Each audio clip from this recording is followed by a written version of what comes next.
En diciembre de 1988 asumió la presidencia de México Carlos Salinas de Gortari. Durante este sexenio se decidió la desregulación administrativa, el control de la inflación, la privatización y la flexibilidad en el tipo de cambio.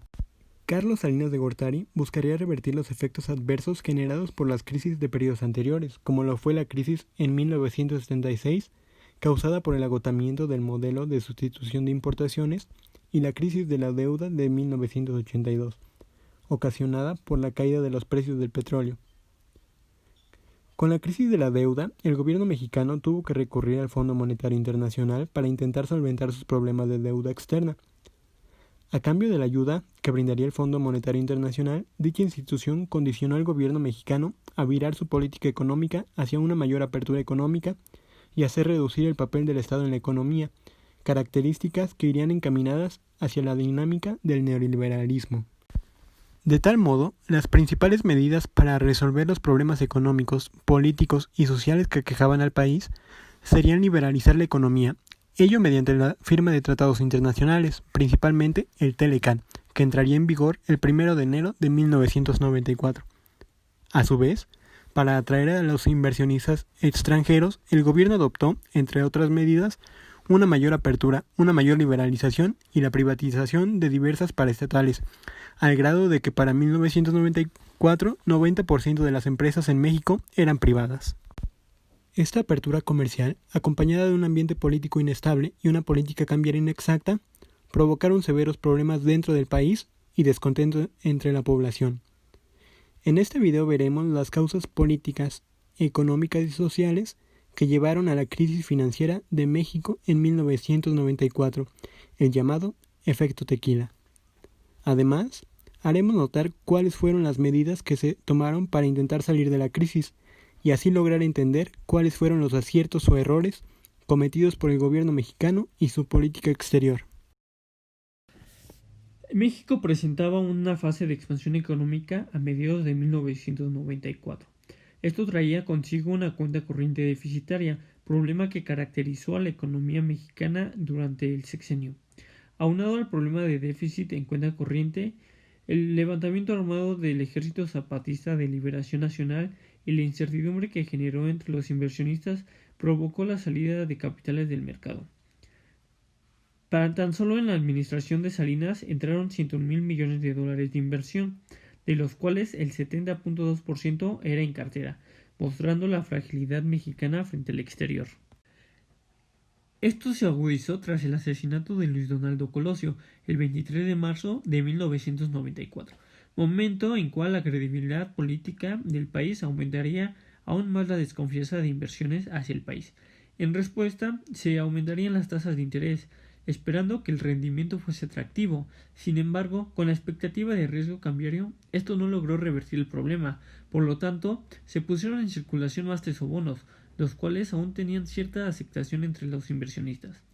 La fuga de capitales durante los 2 primeros trimestres fueron de 6.462 millones de dólares. Dada la incertidumbre generada por la muerte de Colosio, el dólar superó la banda establecida por el gobierno, llevando al Banco de México a usar las reservas internacionales para mantener el tipo de cambio. Salinas no buscó devaluar el peso ni aceptó préstamos del exterior, dado que estaba en años de elección y el PRI debería garantizar la victoria. Asimismo, el orgullo del presidente y su posible candidatura a la Organización Mundial del Comercio lo llevó a no tomar las medidas necesarias que se le recomendaron para suavizar la crisis. Tras la entrada del gobierno de Zedillo, este creía poder evitar una crisis sin llevar a la devaluación del peso.